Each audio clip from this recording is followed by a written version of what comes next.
Well, I promised you that we'll be starting a mini-series. Always nice to have a mini-series. A mini-series on the Wednesday, in keeping with our theme, which is in step with the Spirit. And Paul reminds us that since we live by the Spirit, let us keep in step with the Spirit. And the mini-series is around the fruit of the Spirit. So maybe, by all intents and purposes, this evening's one is kind of the blandest one. Because I'm merely doing the introduction. Those who will come after me will be doing all the exciting things. So I'm just kind of doing the introduction here. So I'm leaving the others to come, who are coming after me, to do all the nice, exciting things they'll be talking about. So let's turn to the book of Galatians, chapter 5, verse 16 through to verse 25.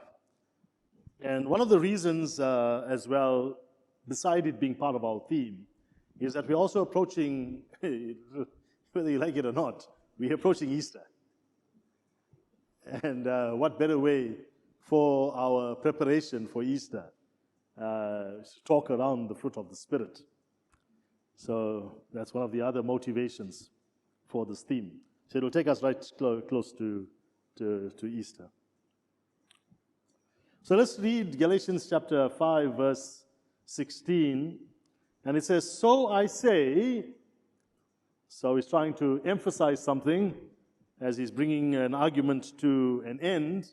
He says, "So I say, live by the Spirit, and you will not gratify the desires of the sinful nature. For the sinful nature desires what is contrary to the Spirit, and the Spirit what is contrary to the sinful nature. They are in conflict with each other, so that you do not do what you want. But if you are led by the Spirit, you are not under the law. The acts of the sinful nature are obvious: sexual immorality, impurity and debauchery, idolatry and witchcraft, hatred, discord, jealousy, fits of rage, selfish ambition, dissensions, factions and envy, drunkenness, orgies, and the like. I warn you, as I did before, that those who live like this will not inherit the kingdom of God." Verse 22. "But the fruit of the Spirit is love, joy, peace, patience, kindness, goodness, faithfulness, gentleness, and self-control. Against such things there is no law. Those who belong to Christ have crucified the sinful nature with its passions and desires. Since we live by the Spirit," there's our key verse, "let us keep in step with the Spirit. Let us not become conceited, provoking and envying each other." May God bless the reading of His precious and holy word. Now, I'm not going to go through and exegete the entire passage that I've read. However, just to point out one or two things in the first and the second segments, we'll deal with the last segment in this evening. But from verses 16 through to verse 18, as Paul is concluding an argument with regard to the Christian life that is ruled by the Spirit, he reminds us that the Christian life is a challenging life because there is a spiritual battle that is taking place between the spiritual man and the carnal man. And the flesh. The spirit and the flesh. Or the spirit man and the natural man. So there is this battle. So for those of us who are believers, we need to accept that this battle is raging on and on and on and on in our lives. It's ongoing in our lives. Keep in mind that previously we were in darkness, but now we are in the light. We were once called the children of darkness. Now we are called the children of light. We once were prone to give in readily to our fleshly or natural desires. But now it's not about us giving in to those desires, because we have given into the Spirit, and the Spirit is in control of us. So the old man and the new man are constantly in tension with each other. And sometimes we rationalize things and do them even though they are not part of the spiritual man, of the new man. In fact, the Apostle John says, how do we know that someone is truly a Christian? How do we know that someone is truly a Christian? Someone is truly a Christian when they live a life that is transformed and changed, and they don't give in. They don't give in. They don't succumb to the enemy's constant temptations. The evidence of a person who belongs to Jesus is someone who does not give in to the constant temptation that the enemy brings our way, or constantly provoking you to sin. Because if sin dwells in us, John says, then we cannot be the children of God. So there is this tension that takes place. What we say is spiritual battle between the natural man and the spiritual man. Then secondly, in verses 19 to verse 21, he talks about the kind of behavior that the natural man or the carnal man goes through. Certain things that he is predisposed to because he is not indwelt by the Spirit of God. Because he is not indwelt by the Spirit of God, he gives in to this. In other words, the Spirit of God has not found a residence in his life. He has not committed his life to Jesus. And so these are some of the things, and I'm not going to spend time now discussing that in great detail. However, one commentator said, it is as though you are taking a walk through a garbage pile. No one does that willfully, isn't it? We try and veer away. But it says it's as though you're taking a walk through a garbage pile or a garbage dump. When you see this, all of these behaviors and patterns and desires that characterize someone whose life has not been handed over to Jesus. Then he comes to verse 22, where our main concentration is this evening. He deals with the fruit of the Spirit. Notice, after citing all of this, he says, but. Whenever you see the word but there, you remember, it is a contrast, a term of contrast. That means he's saying something, and he says, but. In other words, we are moving in a certain direction, but I want to take you back in another direction. Right? It's a term of contrast. Whenever there's a term of contrast, you need to go back and ask yourself, so what is he talking about? He says, but the fruit of the Spirit is, and he goes on to itemize all of these 9 virtues. In contrast to what? In contrast to what he's just said. The tension that is taking place between the spiritual man and the flesh. The characteristics of a person who has not committed their life to Jesus. But the fruit of the Spirit. In other words, the implication here is that those who have given their lives to Jesus display certain virtues, attitudes, and characteristics that are in contradiction to what is just listed already.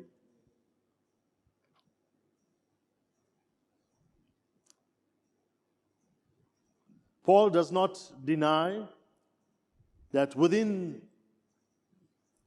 man himself, who has given themselves to Jesus, that there is not this fleshly desires that are constantly coming up.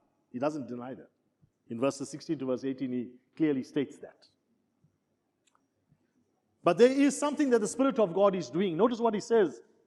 He says, if you go back to verse 17, for the sinful nature desires what is contrary to the Spirit, and the Spirit what is contrary to the sinful nature. They are in conflict with each other. Notice, what is the Spirit doing? The Spirit is preventing you from getting involved and doing things that are contrary. At the same time, it's also guarding you. It is guarding you while it is also putting on a battle.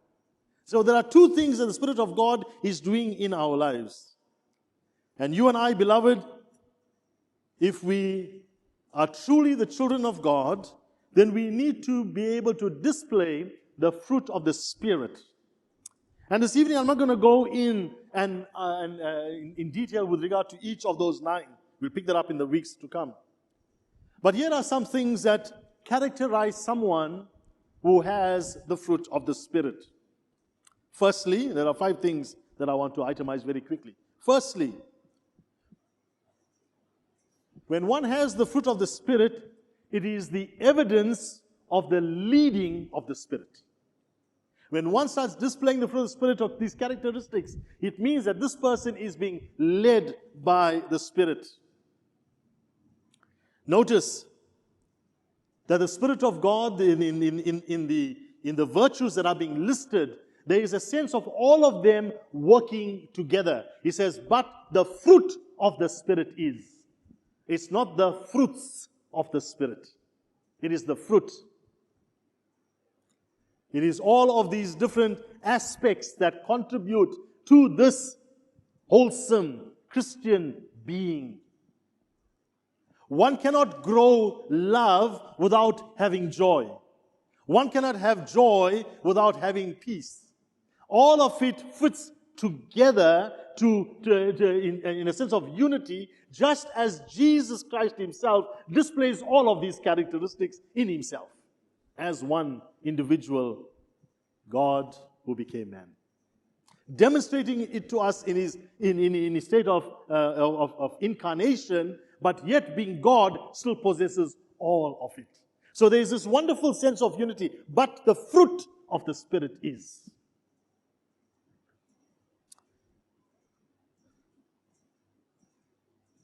I know there are many that hold to this, that if one of the virtues is missing, then we do not have the fruit of the Spirit.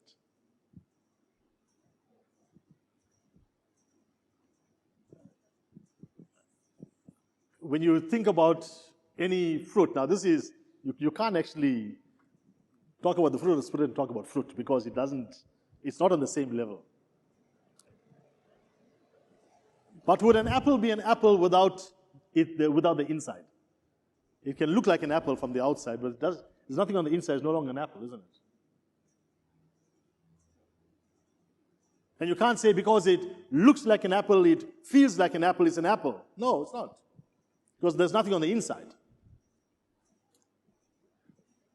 And so it denies its own existence. It gives a semblance of what it is, but it's not. And so many Bible scholars say that as Christians, when the Spirit of God indwells us, that's the evidence of the Spirit of God indwelling us, through the Spirit, that when we bear this, it bears all of these virtues in our lives.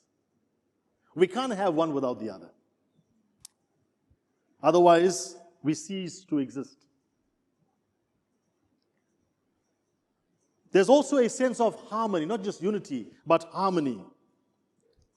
You'll notice, and I think I mentioned this, I think at some other time as well, when we preached on growing in grace, that each of these virtues or characteristics or attributes, there's a sense of harmony as we see love, joy, and peace.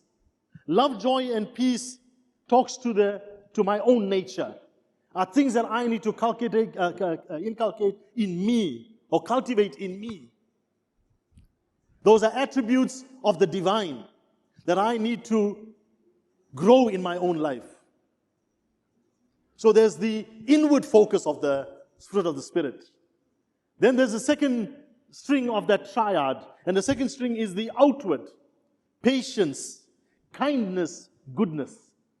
Those three work together to do what? To ensure that in my relationships with those outside, they are developed and they are exhibited. And then there is the upward stream.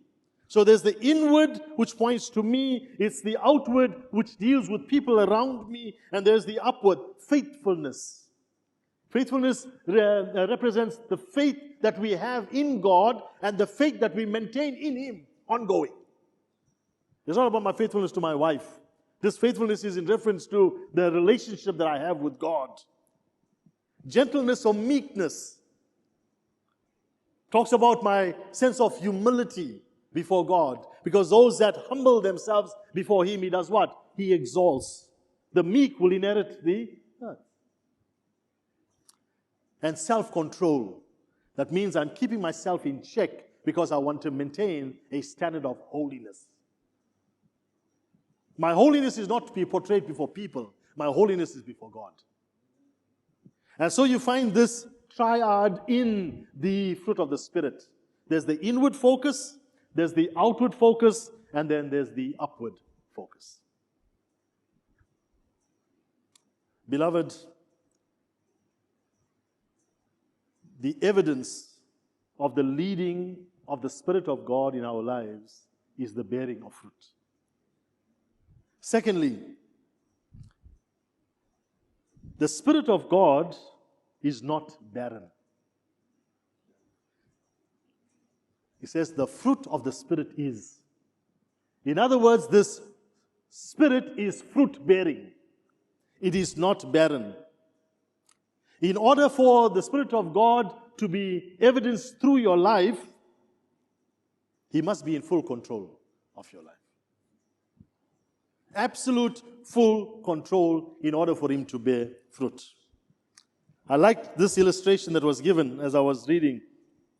And it says that a tree, when you're looking at it just before springtime, you will see a lot of dead leaves and everything else on it. Right? It's reached that stage. But when spring comes, the dead leaves are pushed out.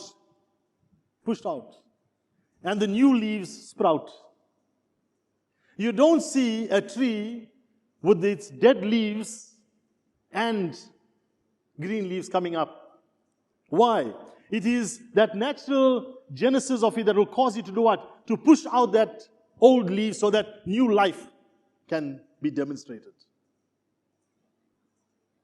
And if you get that picture in your mind, you realize that when we accept Jesus as Lord and Savior, what should actually be happening? The Spirit of God that comes in is not a barren spirit, it is a fruitful spirit. It moves out the old, and everything new is then being demonstrated. The flesh produces dead works, but the Spirit produces living fruit.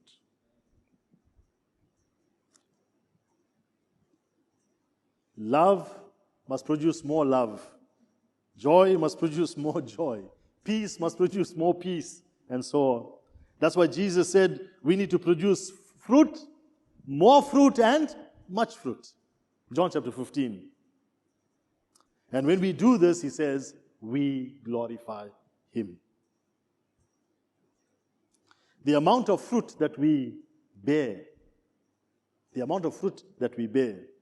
is dependent on our willingness to let the Spirit take full control. The amount of fruit that we bear is our willingness to allow the Spirit of God to take full control. So if there is a lack of fruit bearing, if there's a lack of abiding in the vine, then obviously the fruit is not going to be so evidenced in our lives. So the first aspect of the fruit of the Spirit is it's the evidence of the leading of the Spirit in our lives. Secondly, we note that the Spirit of God is not a barren spirit. And thirdly, when one talks about spiritual fruit, they fall into three categories. So there are three categories of spiritual fruit. Now, not spiritual fruit in terms of this is called the fruit of the Spirit, but in terms of the broader biblical understanding. What we are dealing with here tonight is what we call the fruits of attitude. These are attitudes, virtues, love, joy. And every believer needs to manifest this in some degree. Sometimes one may be a little bit more dominant than the other. Right? One may be a little bit more dominant than the other. But we need to have all of it. We need to have all of it. It needs to be present. Because it is the same Spirit that is producing love also produces joy. And so if we are stifling the Spirit of God in certain areas of our lives, then we are becoming stunted in our growth. So there are these attitude fruits which are indicated here, these 9. Very often as Christians, our default is that we want the action fruit, not the attitude fruit. The action fruit is those things that God causes us to do as we grow in knowledge and wisdom and understanding, as we continue to walk, as we continue to serve Him, as we exercise our gifts, as we come to church and attend church, as we go and help the poor. Those are actions. Those are also the fruit of the Spirit. So the fruit of the Spirit is shown by attitudes, which is here in Galatians. It's also shown by our actions, the things that we do. Most importantly, our attitude must precede our actions. Our attitude must precede our actions. If our attitude does not precede our actions, then we are just doing it as a legalistic exercise. You want to know why I'm saying that? What was the Lord's judgment over the nation? You bring your tithes, you bring your offerings, you bring all of these things here, but your heart is far from me. You're fulfilling every letter of the law because I must do that, I must do that, I must do that, I must do that. But your heart is far from me. You don't love me. You're just doing it. And so God is more concerned about our attitudes, the way we embrace Him, what we think of Him, how we worship Him. Now, I'm not saying we must stop coming to our worship services. I'm not saying that. But you see, if your attitude with God is at such a level, at such a point, you won't miss the worship service. Because you know you need to be there. You won't miss your tithes and offerings. You won't skip it 1 week. Because your attitude is such that you need to worship and to honor this God. And so all those things become second nature. The way we respond to people all becomes second nature. Because we've got the right attitude. And then the third category of the fruit of the Spirit is those that share the gospel and bring in souls into the kingdom. That's another mark of a good Christian. Someone who just doesn't have the right attitude. Someone who just doesn't